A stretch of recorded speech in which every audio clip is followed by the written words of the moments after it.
Hey guys, it's Steve. Be sure to like and subscribe. Today we're going to be talking about hospitals and a problem that we have over here. And there is a law against it, but it's hospitals that take people hostage basically until they pay their bill.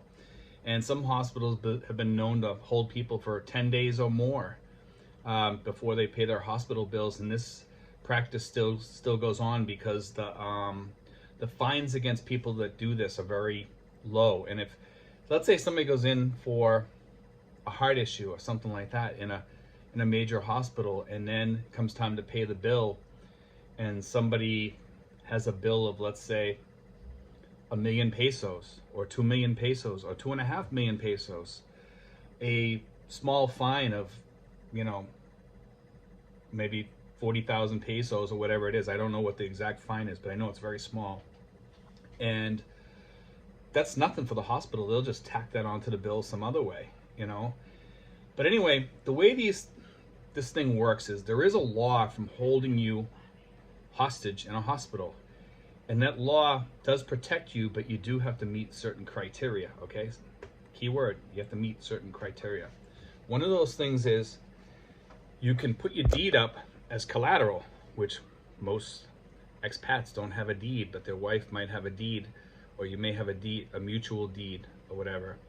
And you can use that for them to hold as collateral till you pay the bill.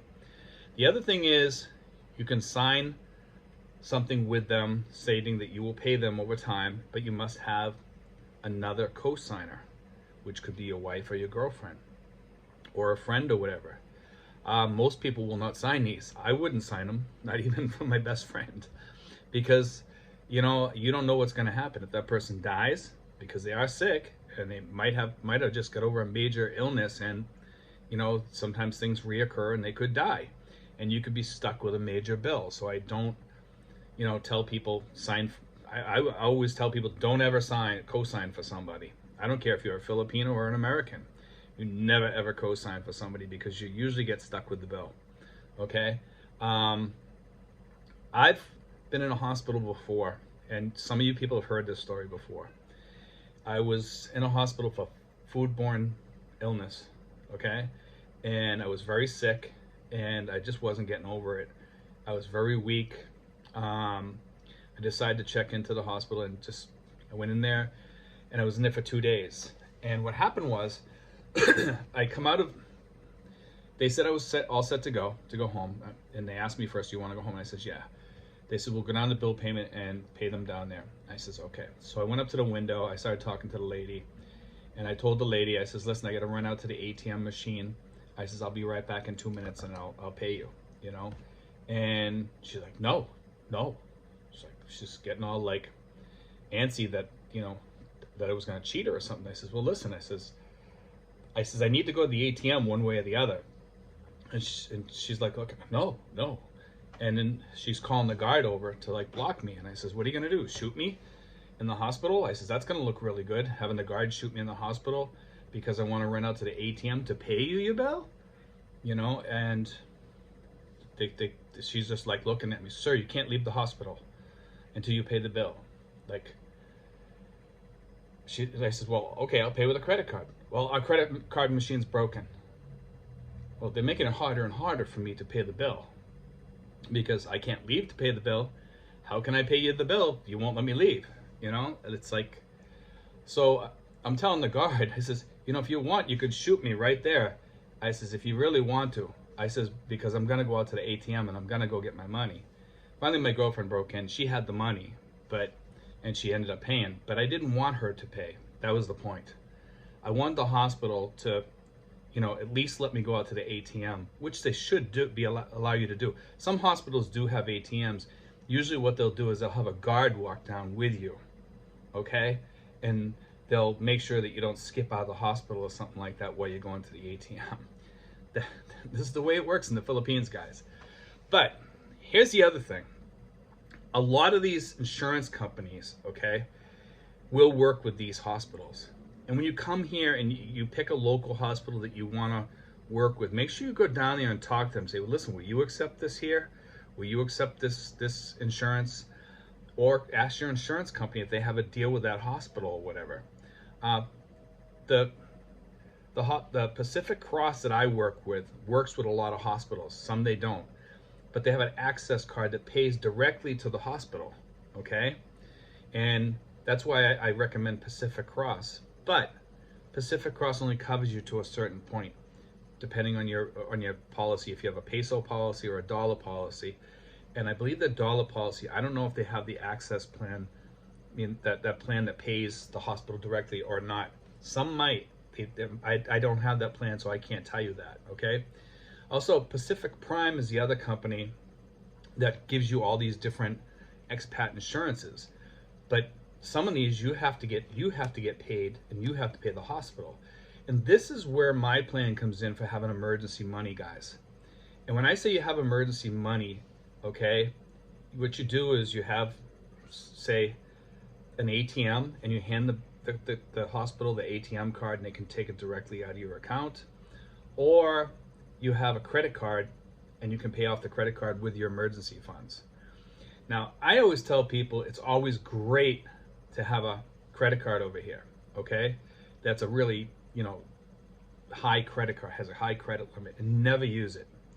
And I think I've talked about this in one of my videos. Maybe I haven't, I'm not sure. It is good to have that though. And if you can't have that, at least have the ATM card where you keep your emergency funds, okay? I recommend it being like a BDO bank or a Philippine bank, and slowly take your money from the United States, put it over here, and build up your fund over here. Because if you built it up in the United States, like I told you, you still have to get it over here. You can't take that cash with you on the plane, okay? Because all these little tiny things you have to remember, okay? So it gets very convoluted and kind of, wonky. But anyway, once you get your money over here and you got your money built up, okay, you do have to report that money if it's over $10,000 to the U.S. each year.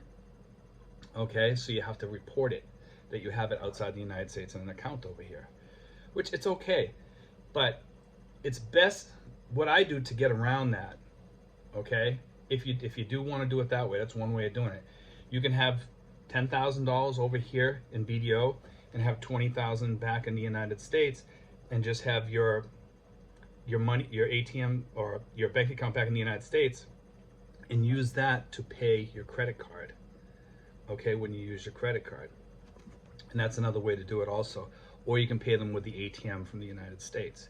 There's all different ways to kill a cat here, or skin a cat. I'm sorry. But this way that they deal with things here, you have to remember we're in a developing country, and like I said, it does get kind of funny the way the rules work here, but it is illegal for them to hold you. And also, guys, don't ask for a private room unless you know that you have the money to pay for that private room, because the laws for them holding you here, right? It says in that law, if you have a private room, that law has nothing to do with you. So what does that mean now? Okay. What that means is either you have to pay the bill, or they still can't hold you, but I don't know what they can do to you. And they don't address that in the laws really here. Now, I'm not an attorney or a lawyer, so you have to kind of look up this stuff yourself, and that's my disclaimer here. I'm going to put tons of information, links and stuff like that, both in the comment section and in the description, and you guys can look all this stuff up. But it's something that everybody that's coming over here really needs to study and look at, because you really need to have your insurance and your emergency money in order. And I'm going to stress that it has to be in order when you come here.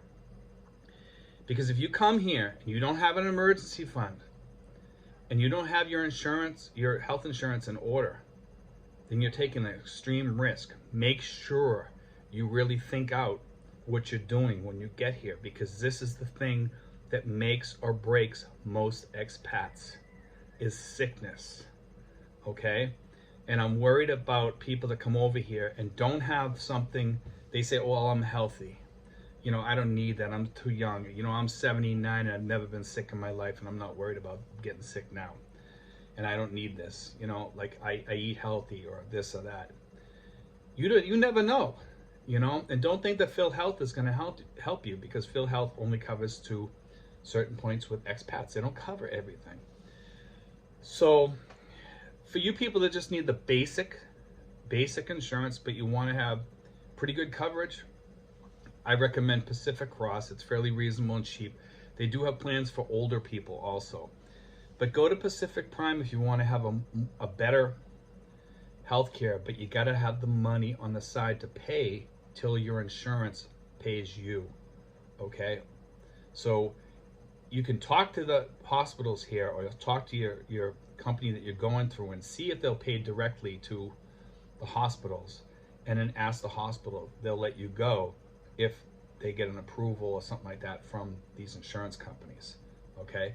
And like I said, I do recommend Pacific Cross. I do recommend Pacific Prime to find you an insurance company. Okay? And I've done videos on those. Watch those videos, and that'll help you with that. But I'm going to put the links on here so you guys can read about this. This is important information, guys. You really, really need to look at this stuff. You really need to watch, you know, pay attention to this stuff. You have to watch yourself on this, because if you make a mistake on your insurances or anything, and then find that you're not covered on something, there goes your emergency money. Okay? Or you're going to be making payments on your credit card or something like that. And this is going to be the thing that makes or breaks you, because most people that are retired over here are living on low budgets. And for a low budget, you can still get decent coverage over here and decent insurance, like I said, through Pacific Cross, and get the peso plans. So, you know, for you guys that are on low budgets, Pacific Cross is the one I recommend. Ask them about the peso plans, okay? And you can get pretty good coverage, because over here everything's way cheaper than it is in the United States. But if you have a heart condition or something major, okay, the Pacific Cross is not going to be there to cover everything for you. So like I said, you want to have some emergency money on the side, or get a second plan as a backup, you know, to cover you. Because the insurance plan, some of the insurance plans over here are pretty reasonable, and some of them aren't. You have to shop around. But if you want very basic insurance, Pacific Cross is the way to go. If you want something medium to high insurance, then I would highly recommend, like I said, the Pacific Prime, because they'll find you a company that will give you the insurance that you want, and fairly reasonable too. Okay, guys? But be sure to look at the links I sent, because I do want you people to read about this. It's very important that you study this, because like I said, these are the things that will make or break you over here. You don't want to be stuck in a hospital, you know? The second time I went to the hospital was for my kidney stones. And I told them, you know, I wanted to check out that night, because they were, you know, they wanted to keep me longer, but then the doctor said, we're going to try to get you out of here if you want to get out. I said, yeah, I want to get out, you know? And I made sure, you know, I paid them and everything, and I walked out of there. But you could tell they're kind of, the hospitals, when it comes to paying, they're kind of like, you know, they get very funny when you talk about leaving. Like, well, is this guy going to pay? Or is, you know, are we going to have to do something? Or, you know, what are we going to do? You know, like, they're very, private hospitals will hold you, despite what the law says. Because most of the time, nobody, you know, presses charges against these people. You know, so that's the problem here. But if you meet those two criteria that I mentioned, that you negotiated a settlement plan, you paid them some upfront, and you're going to make a payment plan with them, and you had a co-signer, you can leave then. And they have to give you all your papers, okay? Even though you didn't pay everything, because you're agreeing to pay them later. Or you can pay and you can also pay and settle it up right then and there. Or you can put your deed up. This is if you don't have the money, of course. You can put your deed up as collateral and make a payment plan with them. So you have choices. Okay, guys? So just remember that. Okay, guys? God bless. Take care. Be sure to like and subscribe, guys.